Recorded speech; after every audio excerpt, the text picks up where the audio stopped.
Izinto esizenzayo emsebenzini namadoda enu. Ngiyi-PA-ke kaMr Mloto. Sisebenza kamnandi kanjani mina noMr Mloto. Ngenye weekend-ke uMr Mloto engivakashele endlini, ngimtshela ukuthi sekukhona okukhona esiswini. Ngicela ukunitshela ukuthi indoda yabheja amehlo yaba bomvu, yathi khipha lowo doti, khipha loyo nto esiswini. Ngasala ngisikhihla esikaNandi bakithi umuntu sengize ngamgqokela amaphenti abomvu amalanjare afika umuntu angiphoxe kanje. Kanti yena wecabanga ukuthi kuzokwenze njani senze inkonzo yekamero singalifakanga ijazi lomkhwenyana. Guess what? Bengazi ukuthi ngomsombuluko ekseni kukhulu okungilindele emsebenzini ngoba ngafika nje ngabizwa ema-ofisini amakhulu ku-HR kwathiwa mina angiperformi, angiwenzi kahle umsebenzi, sebedecide ukuthi bangidemote ngihambe manje ngiyohlala e-reception. Ey bafethu, hey yake yabuhlungu inhliziyo yami, ngahlala imisebenzi scarce, ayikho imisebenzi, akukho ukuthi mhlawumbe uzothi ini.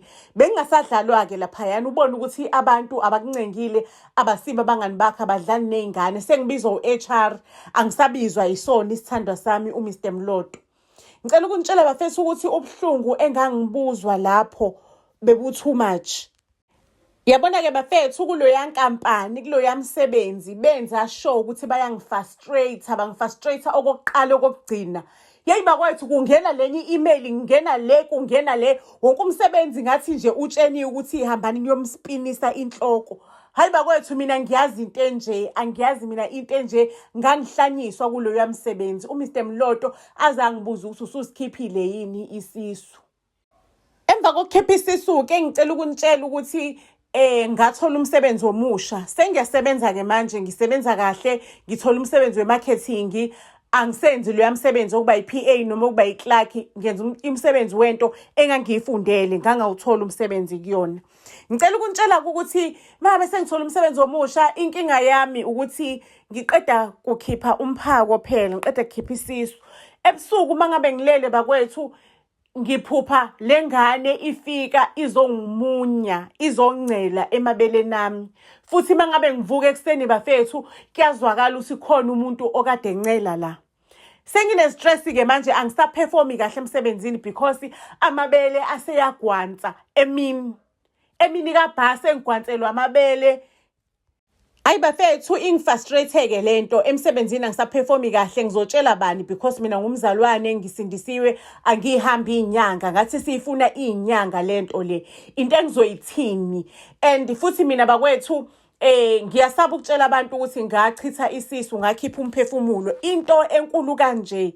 Ngicela ukunitshela ukuthi ngayolanga ngadecide ukuthi ngilale ngiphethe ummese ngesandla, ngawubeka ngaphansi komqamelo, ngalala isandla ngubambile kodwa isandla singaphansi komqamelo.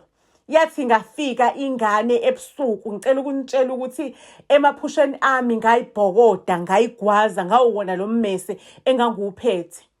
Ngicela ukunitshela ukuthi ngakusasa-ke ekseni ngathola i-call from uMr Mloto engeve ediniwe, athi ngimmoshela iy'nto zakhe, ngimbhedisela iy'nto zakhe, engibiza ngorabisho ntombazane ethi siyohlangana. Ngamtshela ukuthi lalela la wesikhohlakali sendoda, lalela la, kuphelile obukusihlanganisile. Uyabona labo tikoloshe bakho obubathumela ebusuku bazoncela amabele ami, soze uphinde, kuphelile okusihlanganisile. Yeyi ngakhuluma ngashiya engalazi mina kuMr Mloto, wathi uyabhoka.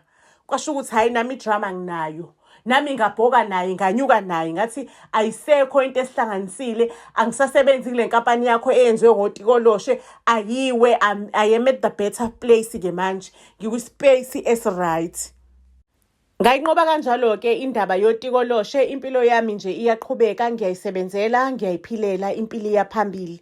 Ngizosibeka lapho-ke isitori sethu sanamhlanje, Buzz SA to all social media platforms.